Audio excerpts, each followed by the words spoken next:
ಈ ಪ್ರತಿಭಟನೆಯಲ್ಲಿ ಭಾಗವಹಿಸಿರ್ತಕ್ಕಂಥ ಎಲ್ಲ 28 ವಿಧಾನಸಭಾ ಕ್ಷೇತ್ರದ ಅಧ್ಯಕ್ಷರು, ಎಲ್ಲ ಬೆಂಗಳೂರಿನ ಪದಾಧಿಕಾರಿಗಳು ಹಾಗೂ ಮಹಿಳಾ ಘಟಕದ ಅಧ್ಯಕ್ಷರು, ಮಹಿಳಾ ಘಟಕದ ಎಲ್ಲ ಪದಾಧಿಕಾರಿಗಳು ಈ ಪ್ರತಿಭಟನೆಯಲ್ಲಿ ಪಾಲ್ಗೊಂಡಿದ್ದಾರೆ. ಅದೇ ರೀತಿ ಮಾಧ್ಯಮದ ಸ್ನೇಹಿತರು ಸಹ ಬಂದಿದೆ. ತಮಗೂ ಸಹ ಸ್ವಾಗತವನ್ನು ಬಯಸಿ, ಏನು ಇವತ್ತಿನ ದಿವಸ ಕರ್ನಾಟಕ ರಾಜ್ಯ ಅಂತಂದ್ರೆ ಶಾಂತಿ ಸುವ್ಯವಸ್ಥೆಗೆ ಇನ್ನೊಂದು ಹೆಸರು, ಅದು ಕರ್ನಾಟಕ.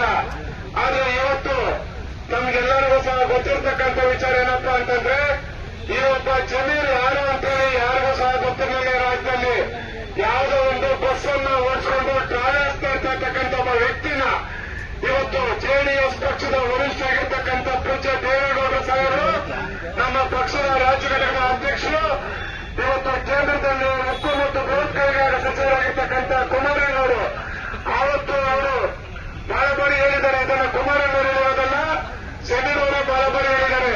ವಿಧಾನಸೌಧಕ್ಕೆ ಒಂದ್ಸತಿ ಅವ್ರನ್ನ ಕರ್ಕೊಂಡು ಹೋಗಬೇಕಾದ್ರೆ ಮಾರ್ಷಲ್ ಅವರು ಪೊಲೀಸ್ ಅಧಿಕಾರಿಗಳು ಅವ್ರನ್ನ ತಡೆದಂತ ಸಂದರ್ಭದಲ್ಲಿ ಮುಂದಿನ ದಿನಗಳಲ್ಲಿ ನಾನು ಇವ್ರನ್ನ ಯಾಕೆ ಅವ್ರನ್ನ ತಡೀತಾರೆ ಬಿಡಿ, ವಿಧಾನಸೌಧಕ್ಕೆ ಕರ್ಕೊಂಡ್ ಬರ್ತೀನಿ ಅಂತೇಳಿ ಚಾಲೆಂಜ್ ಮಾಡಿ ಅವ್ರನ್ನ ಶಾಸಕರಲ್ಲಿ ಕರ್ಕೊಂಡ್ಬಂದು ಇವತ್ತು ಈ ರಾಜ್ಯದಲ್ಲಿ ಒಬ್ಬ ಮುಸ್ಲಿಂ ಮುಖಂಡರಾಗಿ ಶಕ್ತಿ ತುಂಬಿದಂತ ಪಕ್ಷ ಯಾವುದಾದ್ರೂ ಇದೆ ಅದು ಜೆಡಿಎಸ್ ಪಕ್ಷ.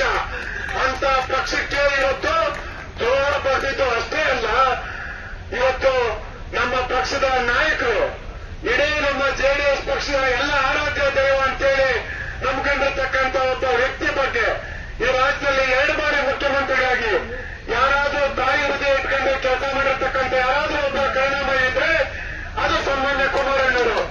ಅಂತ ಕುಮಾರಣ್ಣವ್ರ ಬಗ್ಗೆ ಇವತ್ತು ಒಬ್ಬ ರಾಜ್ಯ ಸರ್ಕಾರದ ಮಂತ್ರಿಯಾಗಿ ಜನಾಂಗೀಯ ನಿಂದನೆ ಮಾಡಿರ್ತಕ್ಕಂಥ ಅತ್ಯಂತ ಕಠಿಣವಾಗಿ ನಾವು ಪಕ್ಷದ ವತಿಯಿಂದ ಖಂಡಿಸ್ತಾ ಇದ್ದೀವಿ. ಜಮೀರ್ ಅವರೇ, ಇವತ್ತು ನೀವು ಒಬ್ಬ ರಾಜ್ಯ ಸರ್ಕಾರದ ಮಂತ್ರಿಯಾಗಿ ಇವತ್ತು ಇಡೀ ರಾಜ್ಯದಲ್ಲಿ 3 ಕ್ಷೇತ್ರದಲ್ಲಿ ಉಪಚುನಾವಣೆ ನಡೆಯುವಂತಹ ಸಂದರ್ಭದಲ್ಲಿ ಇಡೀ ರಾಜ್ಯದ ಒಂದು ಸಮುದಾಯದ ಒಬ್ಬ